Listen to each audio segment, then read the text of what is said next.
guys, and welcome back to my channel. So for today's video, I am filming my monthly reset routine. I feel like I've reached a place where I have set out a perfect monthly reset routine for myself, and I'm so happy that this routine really helps me go into the next month feeling a lot more guided, feeling a lot more happy, because I just set the pace for myself. And I also feel like everything is a lot more planned out in a way that I love it. So now that I've done that for myself, why not share it with you all? So I hope you guys enjoy watching. Make sure to subscribe. Thank you to Brilliant for sponsoring this video. At the beginning of each month, it's always a good idea to reflect on the previous month and also set intentions for the upcoming month. This way, I'm always able to stay focused and motivated to achieving my goal. And so here are some steps to help you with your own monthly reflection. I like setting the scene, setting my area to set my intentions for the month ahead. So I always take a moment to consider, what would you like to achieve or concentrate on during the upcoming month? Maybe you want to work on a personal project, develop a new habit, or focus on your mental health. Whatever it is, write down your intentions and keep them in a visible location as a reminder. I personally use my own journal. By doing this, it helps you stay accountable and motivated throughout the month. The second part of this is reflecting on the past month. So take some time to reflect on the previous month. What went well? What could have been improved? What did you learn? I think reflecting on my successes or failures, I don't like calling things failures in all honesty. I use them as learning curve, but reflecting on these can help you identify areas that you want to grow and improve on. So one of mine is actually to learn new things every day, for example. Or I've written down new habits on making sure that I go for a walk every day in the month, regardless of what I'm doing. Finding time to take some time out for that is essential for me, and that's a new habit I want to develop. And whilst we're speaking about learning new things, this is the perfect time to speak about the sponsor of today's video, Brilliant.org. So for me, the best way to reach new learning goals and new learning outcomes is to learn a little bit every day. When we look at it, some of the world's most successful and productive people have many things in common, but the main and most important thing is that they're constantly learning new things every day. And if that sounds a bit too time consuming for you, then you have not heard of Brilliant. So Brilliant is the best way to learn maths, science, computer science interactively. And Brilliant has thousands of lessons online, artificial intelligence to big data to tech to maths to computer science. There is something for you that you will absolutely love. At first, I was genuinely surprised at how much I thoroughly am enjoying using Brilliant. It's just a brilliant way for me personally to get away from all the readings I have to do, but use my brain a bit more logically and mathematically. As I said, Brilliant has thousands of lessons online with new classes added monthly.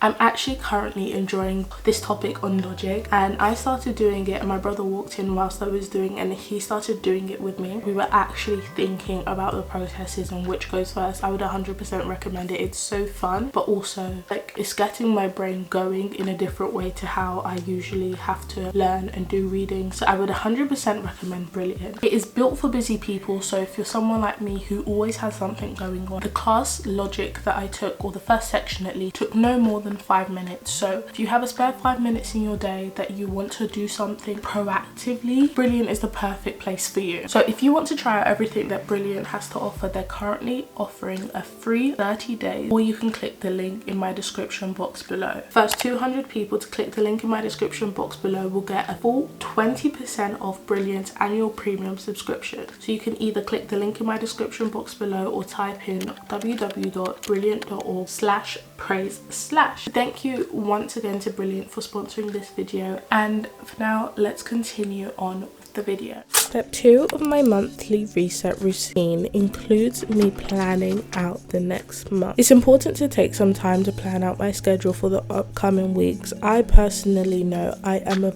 busy person, and so I cannot function without me knowing what I've got upcoming in the next month. So I take time out to write down everything and considering all the tasks that I need to get completed, writing down appointments that I might have as well as events, as well as looking at the goals that I've set for myself.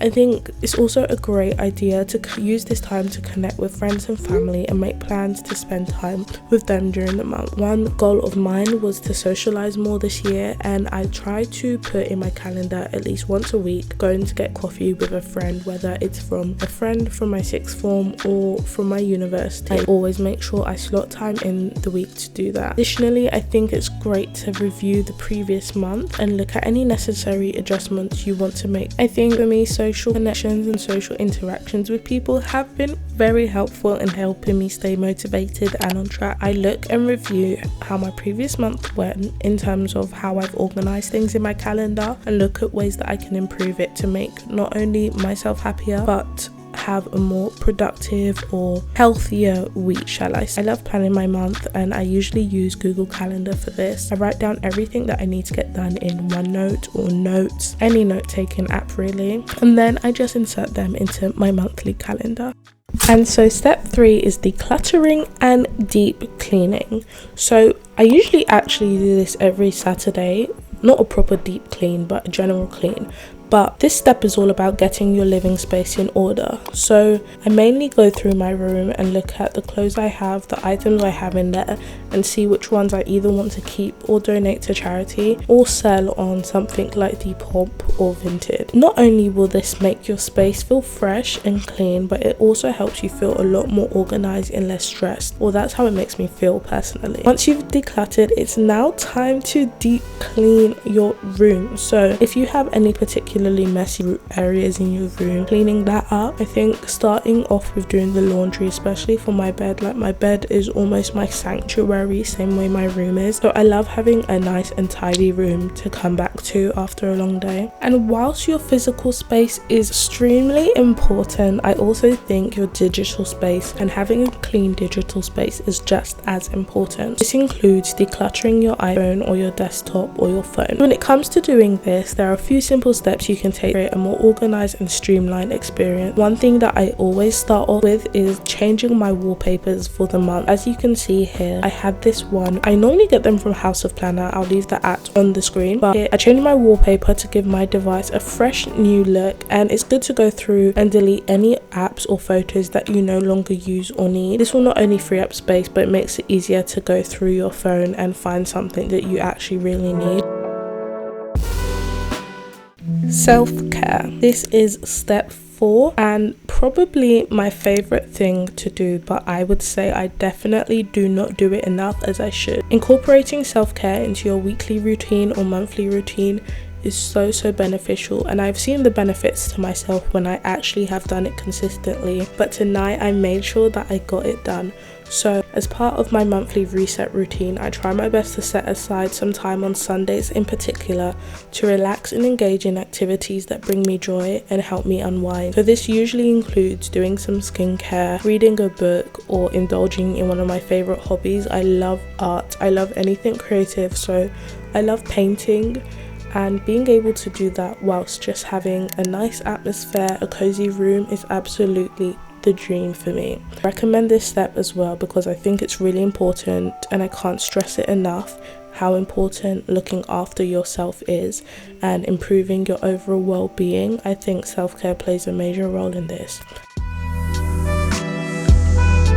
And so that is it for my monthly reset routine. I hope you guys found it useful in seeing what I do, and I hope that using this routine helps you set up for the next month. So let's try and make it our best month yet. And don't forget to check out Brilliant's link in the description box below. I will see you next week with another video. Go, shorty, it's your